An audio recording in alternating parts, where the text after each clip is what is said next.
사람은 혼자서 살아갈 수 없는 동물입니다. 그래서 사회학자들은 이를 인간은 사회적 동물이다 라고 말을 합니다. 특히 어려운 일을 겪을 때 주변 사람들의 도움은 고난을 이기고 견딜 수 있는 힘이 되기도 하는 것이죠. 그러나 믿었던 그러한 친구들이 도움은 주지 못하고 오히려 더 힘들게 할 때가 있습니다. 욥의 친구들이 그랬습니다. 오늘 14절의 말씀을 보면 욥은 낙심한 자가 비록 하나님을 경외하지 않아도 친구들의 동정을 받는데 나는 그렇지 않구나 라고 하면서 나에게 친구들이 그렇지 못하다 라고 하면서 친구들을 비난을 합니다. 그리고 그들이 마치 봄에 눈과 얼음이 녹으면 물이 흐르다가 가물면 물이 완전히 말라버리는 시내와 같다라고 자신의 친구들을 이렇게 비유하였습니다. 욥은 정말 자신에게 위로가 필요하고 도움이 필요할 때 그의 친구들은 전혀 도움이 되지 못했습니다. 왜 그랬을까요? 왜 욥의 친구들은 욥을 위로하지 못했을까요? 그것은 욥이 당하고 있는 그 고난의 원인을 제대로 이해하지 못했기 때문입니다. 그래서 잠언 기자는 잠언 17장 7절에서 이렇게 말합니다. 친구는 사랑이 끊어지지 아니하고 형제는 위급한 때를 위하여 낳느니라 라고 말을 했어요. 그래서 옆에서 있어주는 그 친구가 얼마나 위로가 되고 도움이 되는지, 그런 정말 어려울 때 친구가 진짜 친구다라고 잠언 기자는 말을 합니다. 오늘 말씀에서 18절을 보면요, 욥은 아주 거상들이 물을 찾아 들로 들어가지만 말라버린 시내로 인해 죽는다라고 말을 하였습니다. 물을 찾아 길을 벗어나서 헤매다가 대상들이, 그러니까 상인들이 죽고 만다라고 말했습니다. 대바의 대상과 스바의 행인들도 바싹 마른 시냇가에 와서는 기대가 무너져서 낙심하고 만다고 말했습니다. 우리가 알고 있듯이 시냇가에는 무엇이 있어야 시내냐면 물이 있는 곳이 시내이지요.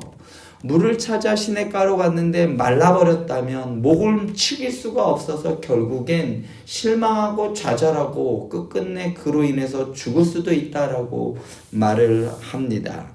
욥은 이처럼 친구들의 부적절한 조언과 공허한 그들의 말로 위로를 얻을 수 없어 낙심하였다라고 말합니다. 너희들에게서 내가 물과 같이 시원한 것을 기대했지만 너희의 인정과 너희의 감정은 전혀 메말라 버렸구나 라는 말입니다. 우리 주변에도 잔뜩 기대를 했다가 실망만 주고 실족하게 하는 사람들이 있습니다. 저 사람은 항상 남에게 상처만 줘. 위로를 해주는 것처럼 보이지만 항상 그 말에는 가시가 있어서 그 사람과는 별로 얘기하고 싶지 않은 사람들이 있습니다. 우리의 말이나 행동이 누군가를 실망시키고 혹은 실족시키지 않는지 잘 살펴보아야 합니다. 욥은 그의 친구들이 어떠한 도움도 주지 못하는 허망한 자들이다 라고 하면서 21절에서 너희가 두려운 일을 보고 겁이 나서 나를 멀리 하는구나 라고 책망을 하였습니다. 또 자신이 그들에게 내가 너희들에게 재물을 달라고 했니? 원수나 폭군의 손에서 나를 또 건져달라고나 했니? 내가 뭘 너희에게 요구를 했니? 라고 하면서 22절과 23절에 내가 너희들에게 뭔가를 달라고 한 게 아니잖아. 그저 지지와 격려를 바랬을 뿐인데 너희들은 나에게 이렇게 했어 라고 말합니다. 우리는 사실 사람들의 어려움을 해결해 줄 능력이 없습니다.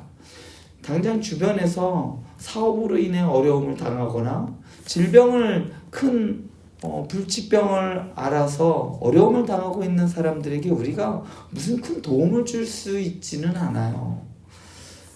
그들의 병을 고쳐줄 수도 없고요. 가난을 해결해 줄 수도 우리는 없습니다. 그런데요, 우리가 그냥 옆에서 그들을 격려하고 그들을 공감해 주고 그리고 그들을 지지해 줄 수는 있습니다. 고통과 고난 가운데 있는 사람들에게 가장 큰 위로는 100마디의 말이 아니라 그 옆에 있어주는 겁니다.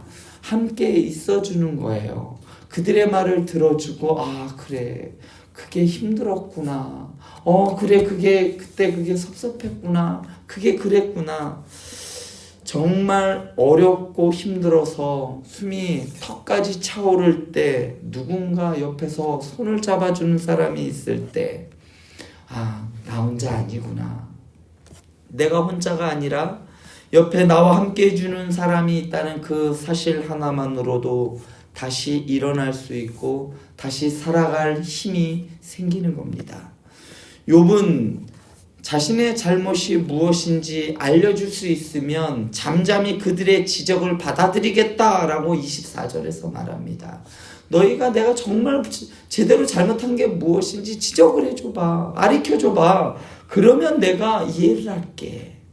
이어서 25절에서 옳은 말이 어찌 그리 고통스러운 거. 너희의 책망은 무엇을 책망함이냐 라고 응수합니다. 너희가 내가 죄를 저질러서 그랬다고 하면 내가 저지른 죄가 도대체 뭐냐 라고 욥은 그의 친구들에게 말하는 겁니다. 또한 그들이 절망에 빠진 자신의 말을 척잡을 생각만 한다라고 26절에서 말합니다. 그들은 잘 알지도 못하면서 욥을 죄인으로 사납게 몰아쳤고 고통에 못 이겨 부르짖는 욥의 탄식을 문제 삼으며 신랄하게 비판했습니다. 넌 탄식하면 안 돼. 거기서 그렇게 말하면 안 돼 라고 욥을 비난하기만 했습니다. 이는 고아를 제비 뽑고 친구를 팔아넘기는 것처럼 냉혹한 행동이다라고 27절에서 말합니다. 욥은 친구들에게 자신의 말이 거짓이 아니고 진실하니까 귀 기울여 듣고 잘 판단해 달라고 촉구하지요. 자신은 결코 불의를 행하지 않았다라고 30절에서 재차 항변을 합니다.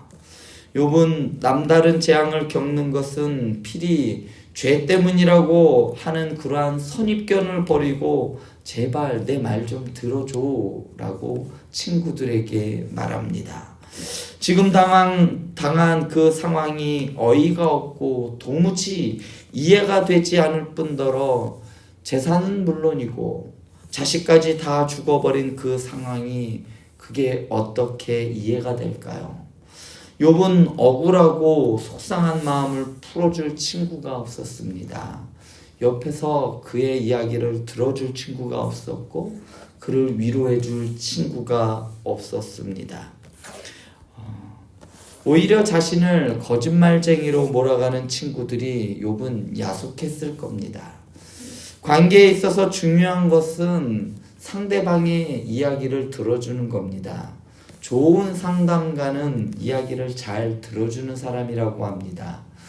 문제를 갖고 상담사를 찾아와서는 상담사가 뭔가 이야기로 풀어주는 것이 아니라 그 상담가에게 신나게 한두 시간 이야기하고 났더니 문제가 해결됐다라고 하고 마음 편해서 돌아가는 사람들이 대부분이라고 합니다. 문제의 원인을 몰라서가 아니라 위로해 줄 사람이 필요한 거고 공감해 주고 내 이야기를 들어줄 사람이 필요한 것이죠. 그래서 내 이야기를 잘 들어주는 사람, 그것 하나만으로도 자기에게는 큰 위로가 되는 것이죠. 상대방의 말을 잘 듣지 않고 내 말만 하려는 태도는 관계를 파괴하는 그러한 지름길입니다. 자기 말만 계속해요. 그런 사람들을 나중에 피하게 되죠. 자기 말만 해. 욥의 친구들은 전통적인 사고와 선입견에 사로잡혀 있었습니다. 그래서 욥에 대해서 잘못된 판단을 내렸던 것이죠. 하나님께 죄를 저질러서 지금 너가 이렇게 쫄딱 망한 거야. 그러니까 회개해. 그래서 친구로서 욥에게 도움을 주기는커녕 오히려 말로써 욥의 고통을 가중시켰던 겁니다. 선입견 때문에 다른 사람의 말을 진심으로 들어주지 않는다면 상대방을 더 깊은 절망의 나락으로 떨어뜨릴 수가 있는 겁니다. 사랑하는 행복한 교회 성도 여러분, 주변에 어려움을 당하고 있는 사람이 있는지 한번 살펴보시기 바랍니다. 질병으로 인해서 혹은 사업과 재물로 인해서 어려움을 당하고 있는 사람들이 있다면 마음을 열고 그 사람들의 말을 좀 들어주었으면 좋겠습니다. 왜 지금 이러한 어려움을 겪게 되었는지, 지금 내가 얼만큼 속상한지, 얼만큼 힘드는지 그 사람들의 이야기를 들어주면서 영혼을 살리는 성도님들 되기를 간절히 축원드립니다. 기도하시겠습니다.